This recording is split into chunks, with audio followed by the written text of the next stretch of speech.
Le 30 mars 2022 s'est tenu par vidéoconférence à Genève un dialogue interactif de haut niveau portant sur la situation de la République centrafricaine en matière de droits de l'homme.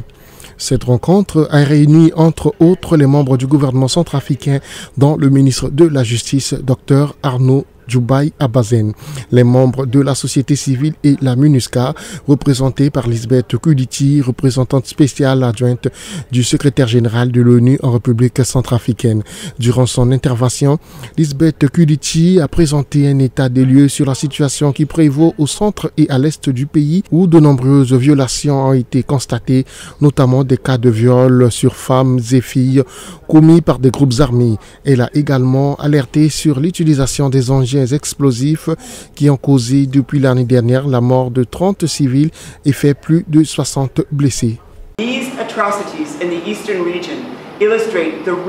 Ces atrocités dans la région de l'Est fragilisent la cohésion sociale et la réconciliation et montrent à quel point une communauté peut rapidement être divisée et se tourner l'une contre l'autre. Pour y faire face, la MINUSCA a déployé des missions d'enquête qui travaillent avec l'équipe pays des Nations Unies pour une réponse intégrée et a établi un partenariat avec la plateforme nationale des confessions religieuses afin de rassembler les musulmans, les catholiques et les protestants dans cette région.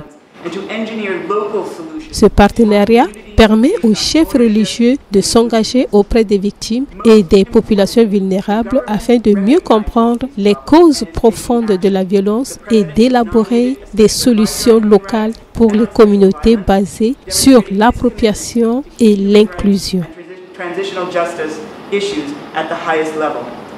Lors de la conférence de presse du 30 mars dernier, il a été notifié par le porte-parole de la MINUSCA que la mission a documenté et vérifié 128 incidents d'abus et violations des droits de l'homme, représentant 159 violations et affectant 394 victimes en République centrafricaine depuis le 1er janvier 2022. Il a également souligné que les types de violations les plus courants sont ceux portant aux droits et à l'intégrité physique et mentale. Suite à la publication des rapports conjoints, le gouvernement a nommé 2 points focaux au sein du ministère de la Justice pour discuter régulièrement des progrès réalisés dans la mise en œuvre des recommandations du dit rapport. Une suite judiciaire est en cours au sujet du rapport de la commission d'enquête spéciale à l'effet de faire la lumière sur des allégations de violations des droits de l'homme révélées l'année dernière par la division des droits de l'homme de la MINUSCA. De même, le gouvernement a instruit l'ouverture des enquêtes judiciaires suite à de nombreux cas de présomption de violation des droits humains, de droits de l'homme perpétrés à l'intérieur du pays. Des enquêtes sont ouvertes pour tous les cas de présomption de violation commis sur le territoire national. Maître Marie-Edith Dozima Lawson, représentante légale des victimes, avocate et présidente de la commission justice, vérité, réparation et réconciliation, a tenu à insister dans son intervention sur les attentes des victimes. Elle souhaite aussi des réparations tant individuelles que collectives ou les deux, parmi lesquelles la punition des responsables des violences, des excuses sincères, la reconnaissance de la souffrance des victimes, la compensation, le support psychologique. La tenue de ce dialogue interactif a été précédée par la visite